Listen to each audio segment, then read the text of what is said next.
श्री गणेशाय नमः, श्री सरस्वती नमः, श्री कृष्णाय नमः। देखिए, एक व्रत है। आज जो 8वां अध्याय है उसमें योग पर चर्चा करेंगे और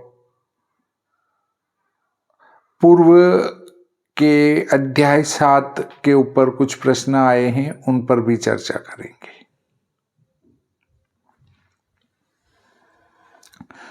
तो यहाँ से सूर्य और चंद्र दोनों चलना प्रारंभ करते हैं।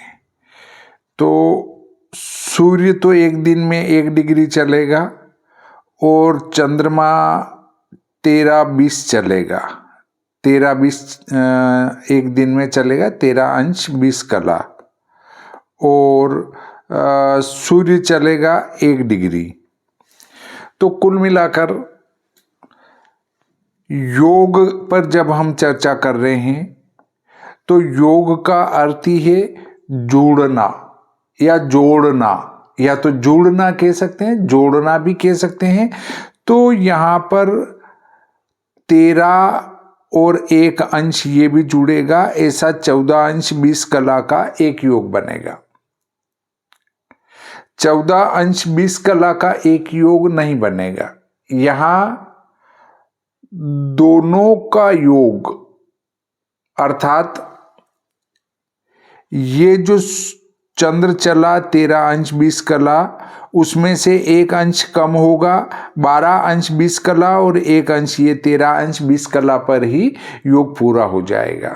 वो तो 13 अंश 20 कला में मैंने एक जोड़ के बताया कि 13 और 1 14 अंश 20 कला होता है, परंतु एक दिन में 14 अंश 20 कला होता है मोटे रूप में।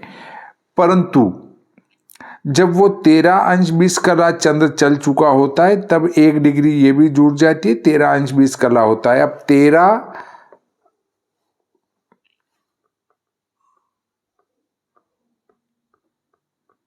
13 अंश 20 कला, 13 अंश 20 कला, अगर 13 में 60 का गुणा किया तो 780 कला और 20 कला, ये कुल मिलाकर 800 कला का एक योग होता है। और योग 27 होते हैं, कुल 27 योग होते हैं। तो ये 27 योग यहाँ से प्रारंभ होकर पूरा घूमकर वापस यहाँ आने में 27 योग पूरे हो जाते हैं। परंतु इसमें सूर्य और चंद्र दोनों के स्पष्ट मानों को जोड़कर ही योग का साधन किया जाता है। तो देखिए, यहाँ पर हम चर्चा कर रहे हैं कि 800 कला। तो जब सूर्य और चंद्र दोनों जुड़कर चलेंगे तो 800 कला जल्दी पूरी होगी। इससे एक पक्ष में कभी कभी योग 2 बार क्षय हो जाते हैं, जिनको इंग्लिश में स्किप्ड योग भी कहते हैं। तो 2 बार एक पक्ष में योग क्षय होते हैं, और नक्षत्र एक पक्ष में अधिकतम 1 बार क्षय हो सकता है। तिथि 2 बार क्षय हो सकती है, और नक्षत्र भी विशेष परिस्थितियों में 2 बार क्षय भी हो जाता है। परंतु योग तो अक्सर 2 बार क्षय होता ही रहता है। 1 आध महीना छोड़ के 2 बार क्षय हो जाता है, और योग की वृद्धि बहुत कम होती है। साल भर में 2-4 बार हो जाए तो हो जाए, वरना योग की वृद्धि नहीं होती है।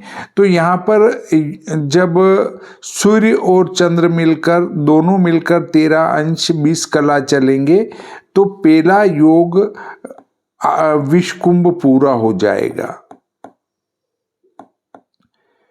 फिर अगले 13 अंश 20 कला, मतलब 26 अंश 20 कला तक, 40 कला तक जाएगा, इसके डबल।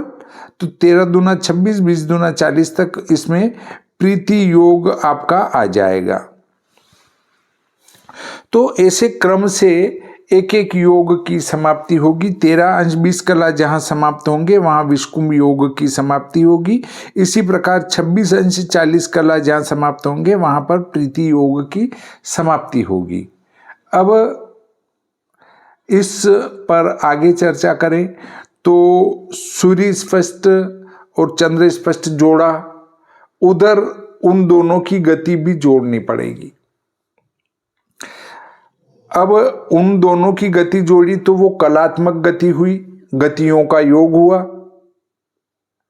और उधर 800 कला का भाग सूर्य चंद्र स्पष्ट के कलात्मक मान में लगा देंगे, तो जो भागफल आएगा वह तो गत योग होगा, और जो शेष बचेगा और वह वर्तमान योग का भुक्त भाग होगा। इस भुक्त भाग को 800 कला में से घटा देंगे तो भोग्य आ जाएगा। तो यहां पर अनुपातिक गणित से योग का भोग्य काल मालूम किया जाता है। यह भोग्य काल निकालने की गणित हम आगे जब पंचांग का गणित पढ़ेंगे तब इस भोग्य काल को भी पढ़ेंगे। या ऐसा कर सकते हैं, चार्ट में बता दूं, चूंकि गति योग, जो भी गति योग आया में 60 घटी, इसलिए एक गति योग में 60 बटा जो भी सूर्य प्लस चंद्र की गति आई वह यहां आएगी, और इसलिए जो भोग्यमान आया, भोग्यमान 60 गुणित भोग्य जो 800 में से घटाया था वो बटे सूर्य चंद्र की गति का योग, ये भाग लगाएंगे तो घटी पल में आपको मान की प्राप्ति हो जाएगी। और विशेष में पूरा विस्तार से आगे इसको समझाने की कोशिश करूंगा।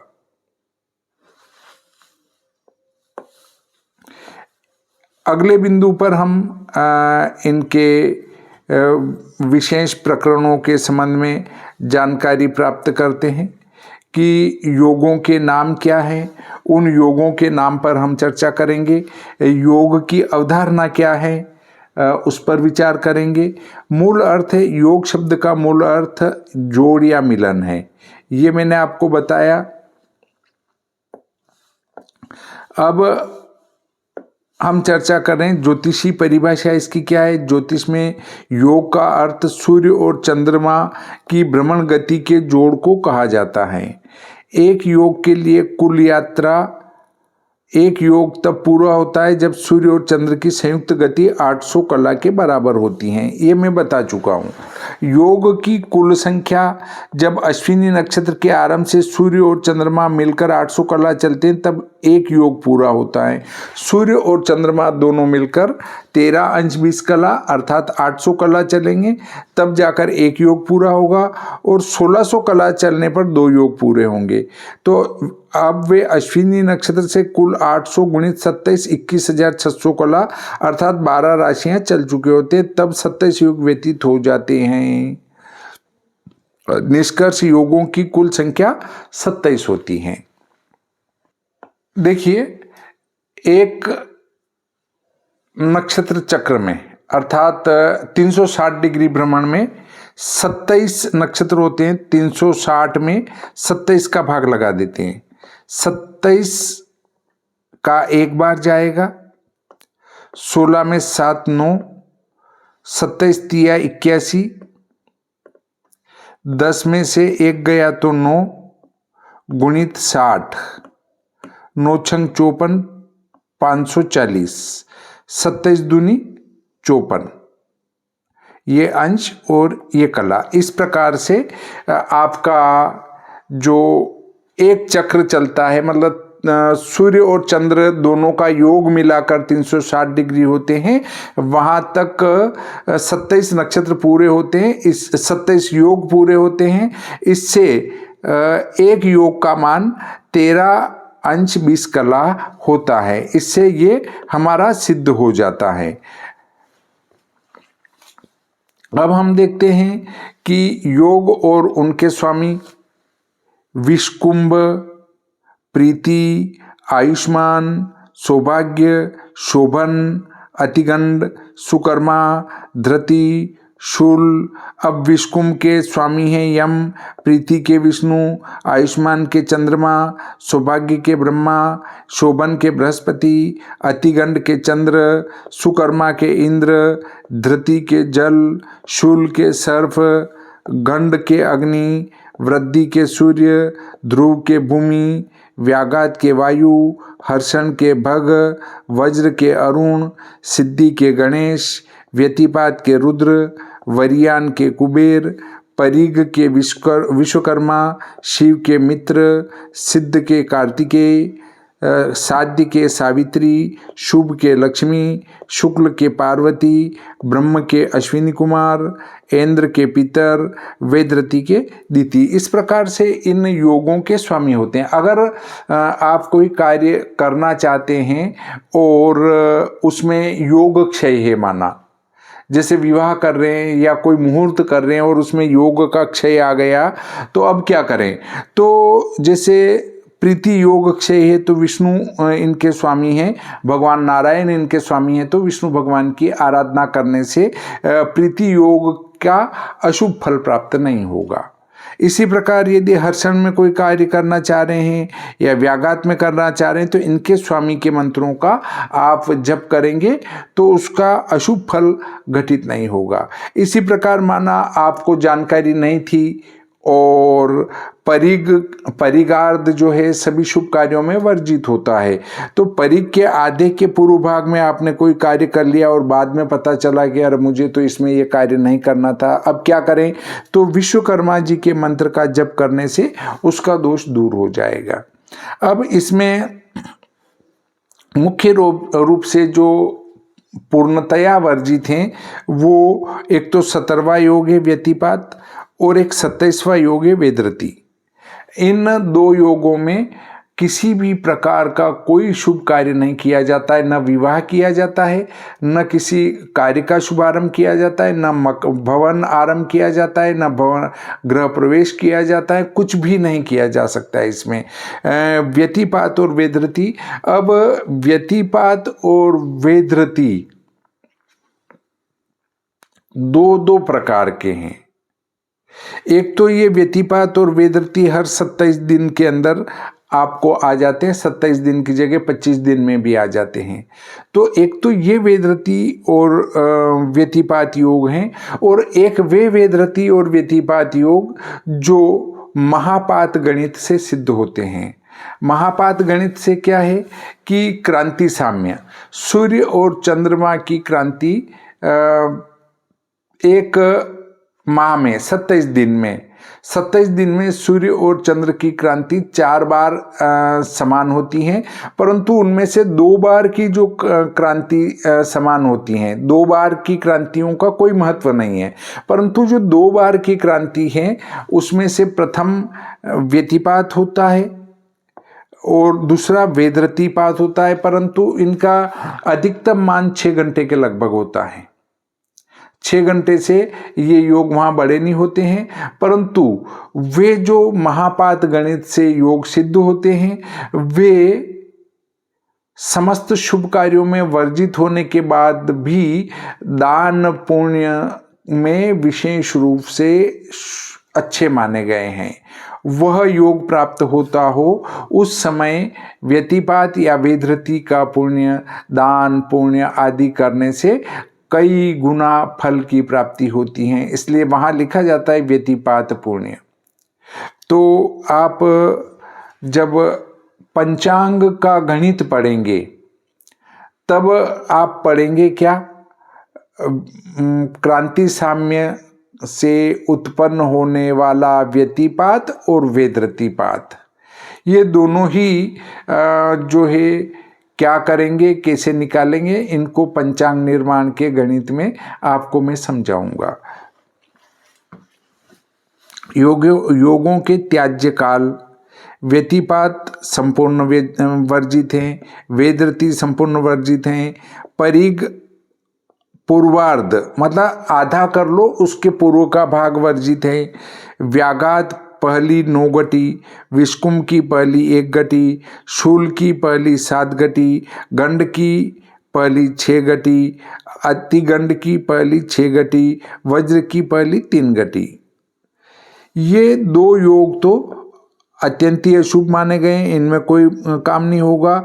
और परिगार्ध निकलने के बाद उसके उत्तरार्ध में शुभ कार्य करने में कोई दोष नहीं माना जाता है। परंतु जब भी कभी आप देखें कि व्यतिपात या वेदरति पात में कोई योग में व्यतिपात या वेदरति में कोई मुहूर्त दिया गया है तो उसमें कभी उस मुहूर्त को न करें। अब इनसे ही जुड़े हुए हैं विशिष्ट शुभ योग हैं। ये है एक तो सिद्धि योग, वार प्लस तिथि का प्रकार के संयोग से ये योग बनते हैं। मंगलवार को जया तिथि, जया होती हैं 3, 8 और 13 तिथि होती हैं। यहाँ गलत लिखी गई हैं, 1, 6, 12, 1, 6, 11 और 2, 7, 12 मैं लिख के बता देता हूँ। 1, 6, 11 ये नंदा, 2, 7, 12 ये भद्रा, इसके बाद 3, 8, 13 ये जया और 4, 9, 14 ये हो गई रिक्ता और 5, 10, 15 ये हो गई पूर्णा। तो मंगलवार को जया तिथि, इसका अर्थ है कि 3, 8, 13 तिथि। बुधवार को भद्रा 2, 7, 12 तिथि और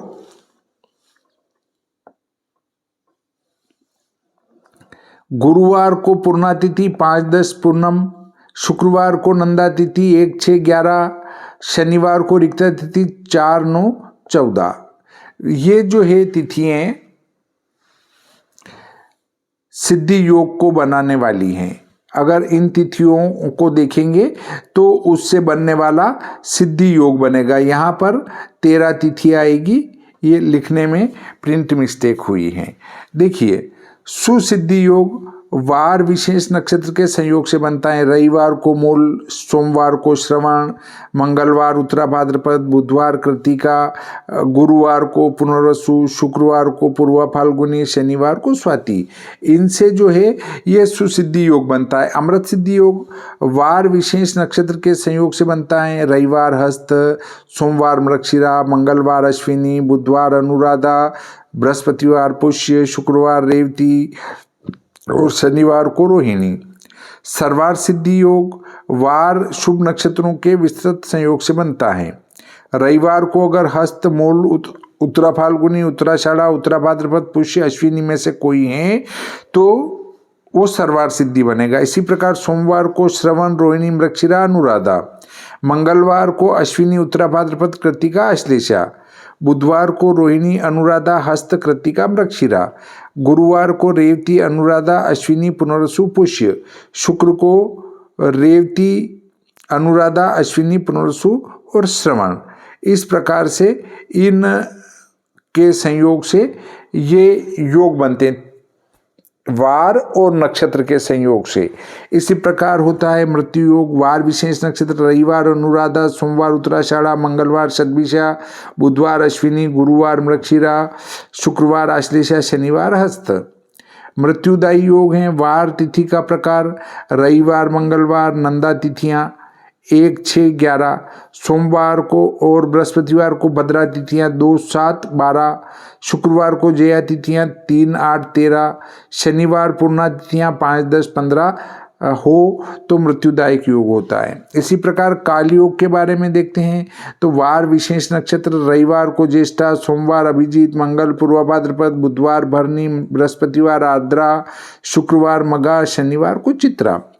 यमदष्ट योग वार विशेष नक्षत्र 2 विकल्प है, रविवार को मघा और धनिष्ठा, सोमवार को मूल या विशाखा, मंगलवार को कृतिका या रोहिणी, बुधवार को पूर्वाषाढ़ा या पुनरसु, गुरुवार को उत्तराषाढ़ा या अश्विनी, शुक्रवार को रोहिणी या अनुराधा, शनिवार को श्रवण या शतभिषा में से कोई नक्षत्र हो तो यमदष्ट योग बनता है। अब यमगंट योग होता है वार विशेष नक्षत्र रविवार मघा, सोमवार विशाखा, मंगलवार मृगशिरा, बुधवार मूल, बृहस्पतिवार कृतिका, शुक्रवार को रोहिणी, शनिवार को हस्त।